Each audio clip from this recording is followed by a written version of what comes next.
पहले व्लॉगिंग एक मीडियम हुआ करता था लोगों के साथ जुड़ने का और उनके साथ एक कनेक्शन बनाने का। बट कुछ लोग जो आजकल खुद को व्लॉगर्स कहते हैं वो लाइफ को इस तरीके से डिस्ट्रॉय कर चुके हैं कि उन्होंने अपनी पूरी की पूरी लाइफ को ही एक रील बना रखा है, जिसमें कि अगर एक कैरेक्टर चला जाता है तो उसको दूसरे कैरेक्टर से चेंज कर लेते हैं। सो यस गाइस, इस व्लॉग में मैं आपको पारस ठकराल और उनकी वाइफ स्नेहा सचदेवा के बारे में बताने जा रही हूँ। सो पारस ठकराल एक यूट्यूबर है और उनका यूट्यूब पे एक चैनल है पारस ठकराल ब्लॉग करके, जिसमें कि वो व्लॉगिंग चैनल बनाते हैं। उनकी फर्स्ट वाइफ स्नेहा सचदेवा है। रिसेंटली ये लोग कुछ टाइम पहले अपने डाइवोर्स की वजह से बहुत ज़्यादा लैमलाइट में आए थे। एग्जैक्टली ये हुआ था कि दोनों के बीच में कुछ तो प्रॉब्लम हुई थी जिसके वजह से दोनों डाइवोर्स चाहते थे। अगर स्टार्टिंग से बताया जाए तो ये दोनों साथ में मिलके एक पेज को हैंडल करते थे और जिसमें कि इनका डेली लाइव ब्लॉग जाया करता था, जिनमें कि ये अपने छोटे से बड़े हर चीज़ को रिकॉर्ड करते थे और एक फेम के लिए इस्तेमाल करते थे। मैं फेम के लिए इस्तेमाल करने का वर्ड इसलिए यूज़ कर रही हूँ कि ये अक्सर इस तरीके की भी पोर्ट्रे करते थे, पिक्चर्स लाते थे कि वो उस तरीके का ऑडियंस को भी अट्रैक्ट करना चाहते थे, जो कि बहुत ही ज़्यादा बुरा था। अपने हस्बैंड और वाइफ की ऐसी पिक्चर्स डाल के थंबनेल में बनाना। अगर कोई भी ऐसा इंसान है जो अपनी वाइफ से लव करता है या अपने फैमिली मेम्बर से लव करता है तो इस तरह के पिक्चर्स वो नहीं डालेगा टू अट्रैक्ट मोर ऑडियंस। इन दोनों का ही साथ में एक बच्चा था जिसका नाम कि हृदय था। तो क्या हुआ था कि डाइवोर्स के बाद स्नेहा अपने बच्चे से मिलना चाहती थी, जिससे रिलेटेड उन्होंने भी बहुत सारे वीडियोस बनाए। एंड लास्ट में ऐसा हुआ कि जिसमें कि पारस ने कहा कि उन्होंने कुछ मनी सेटलमेंट दे के स्नेहा के साथ ये अग्रीमेंट कर लिया कि हृदय उन्हीं के पास ही रहेगा। पहले बहुत ज़्यादा ही सैड बात है कि स्नेहा ने अपने बच्चे से ज़्यादा अपने पैसों को प्रायोरिटी दिया। एक और भी बात हुआ कि सारे के सारे जो भी चैनल थे वो हैंडल अकेले पारस ही किया करते थे। तो डाइवोर्स के बाद स्नेहा को कुछ भी नहीं मिला। हालांकि जो भी हो, दोनों ने फेम के लिए मिलके एक साथ मेहनत की थी और उस तरीके से ऑडियंस को अट्रैक्ट भी किया था।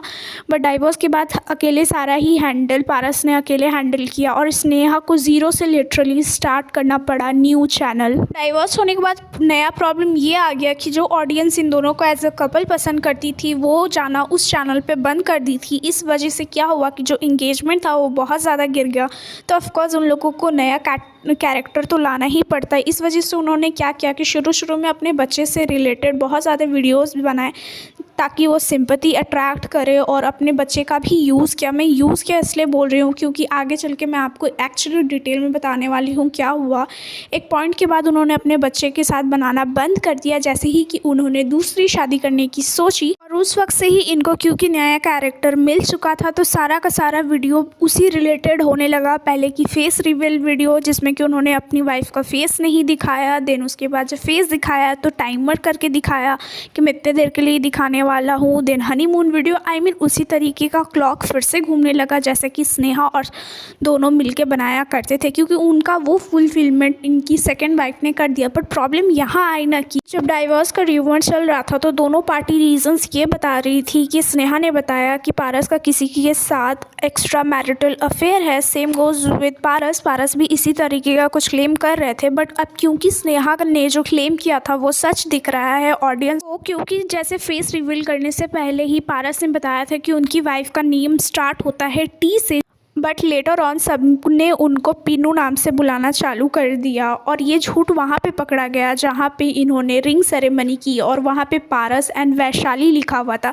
एक्चुअली वैशाली वही नाम था जो कि पहले भी ड्रैग हो चुका था डाइवोर्स से पहले, इसीलिए सब ने ये स्पेकुलेशन करने लगी कि वो वही लड़की है जिसके साथ स्नेहा ने क्लेम किया था। और बाद में उन्होंने शादी के टाइम नेम प्लेट चेंज करके पिन्नू और पारस कर दिया।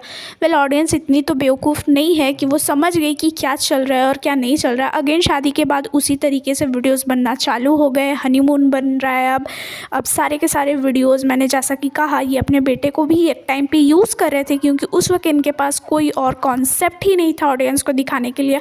अब क्योंकि इनके पास एक फिर से नया कैरेक्टर आ चुका है तो अब ये हार्डली अपने बेटे से रिलेटेड कोई वीडियो बनाते हैं।